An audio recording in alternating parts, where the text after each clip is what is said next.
actually three different technologies, three different use cases here. And the concept is this. We've talked about what you can do when you take multiple pictures at a time. One thing we talked about is the fact that you can replace faces, you can do burst capture, you can pick the best picture. But there's some other things you can do when you take a rapid succession of pictures. Because when you take a rapid succession of pictures, what you actually have is a temporally oversampled system. So basically you've taken the picture the same thing in time, multiple times.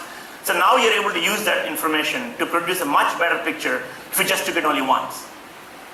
So, for example, one of the biggest problems one of the nice things you would like to have is you want to take a picture, and after you took the picture, you're thinking, shucks, I wish I got the person in the front focused, now I got the background in focus. Or you take a picture and think, I really wanted the background focus and the front defocus. Because a lot of times in cameras, the problem is you don't have the aperture control, so you can't really control the depth of field on phone cameras. So all of you, any of you use digital still cameras, like my friend here, knows that without depth of field it's very hard to do. But what you can do here is you take a bunch of pictures, and then what Andy is going to show is how you can then change the focus point of what you want. So you can, after post capture, you can say, I want that part in the back to be focused, and then you get that focus. Or you can say, I want the part in the front to be focused, like the little flower there, and you can refocus to that. How are you able to do that? You're able to do that because after you take a series of pictures, with Snapdragon, we're able to merge the pictures together and figure out the depth information of what's in front, what's in back, and where it is, right? So once you get the depth map, we can then do things like this. Now there are other technologies to do that, and we work with people like Lytro, people like Pelican, which actually make a very nice sensor, and it's a different sensor with multiple sensors on it. That's one way to do it, and here we are actually trying to show you can achieve this within the current existing cameras by doing software processing on Snapdragon. So you can actually, Andy will show you the depth map. So if you look at the depth map of this picture, it looks kind of like this, where you can see what's in the front, what's in the back, and so on. Now, why is that important? That's important because when you get depth, it's a completely different animal. Once you get depth, you know what's in the front, what's in the back, and what's behind. So let's think about you start using gestures. But when you wave your hand in front of the camera, it'll easily segment what's in the front, what's in the back. So those use cases get much more interesting. So that's a very nice technology that we've developed and we'll be working on, and we think that will be in phones that'll come out pretty soon. And the way we'll work on productizing this technology is that you should never know what it's doing. You just take a picture and you get it, right? And we can do lots of other things when you do this. We can improve the zoom, for example. We can get much more resolution when you combine them. We can take multiple pictures with flash on, flash off, combine them, and always have one great picture. And the phone will do that without you knowing that something is being done. It just takes multiple pictures and always produces a great picture. So that's one demo. Okay, Go panel, and Vinmaji will help us demonstrate this. And the concept is this. The concept is many times you take a video and you get a nice video, but really you want to take a video of everything around you. I mean, the concept of immersion. So you want to be able to take a video of full 360 degrees. But here, if I try to take a video, I take a video of this or that. But what if you could take a video of everything around you in 360 degrees, one shot, and then you're able to pull any part out of that out and look at it. Now you can buy this little module today. The problem with one of these things is when you take a video like that, this is a technology that's been around. You can stitch it together and get a 3D view. But when you pull any one scene, there is not enough resolution for it to look very good. Now, when you're able to capture in 4K, now you've got a full 4K view of the entire scene, and then you can pull any part of it, could be a full HD or even higher. So I'm actually going to show you this, and then you'll see what I'm talking about. It's a little hard to explain, but what we did here is we got this video that's shot in 4K with full 360, and we put it on that tablet. And now Vinmaji is going to show what that video will look like when you play it. Right? So let's play the video.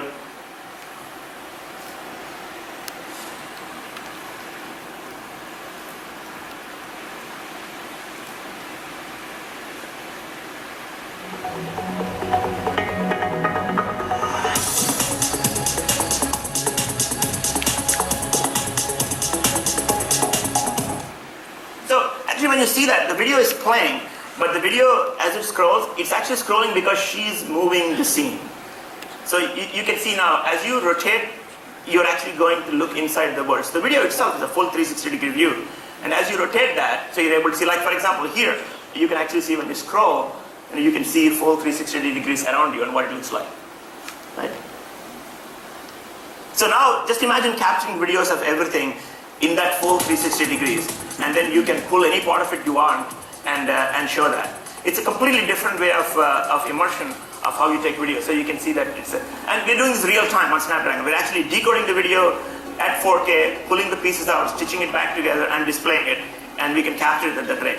So it's a tremendous amount of processing going on when you do that, and that's kind of how just imagine going to a concert or something like that and shooting a concert like that. So you really get an immersion feel for what it feels like to be in there.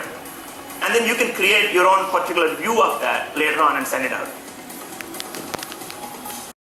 But we also want to record surround audio. What does that mean? We want to be able to take the phone, and when you start recording, we not only want to create an immersive video experience, but an immersive audio experience. That means we want to have multiple microphones, and we've done that with some of these platforms. And this video is actually recorded using that platform. We actually put 4 microphones on it, and we took it out in San Diego, and we just shot some video around San Diego, and we put it all together. And this video is shot with 4 microphones, and then we are able to play it back in 5.1 surround. So the concept of recording 4K video with 5.1 surround is what we think will come to devices soon. So let's play the sound, and you'll see what it looks like.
Ready, let's go.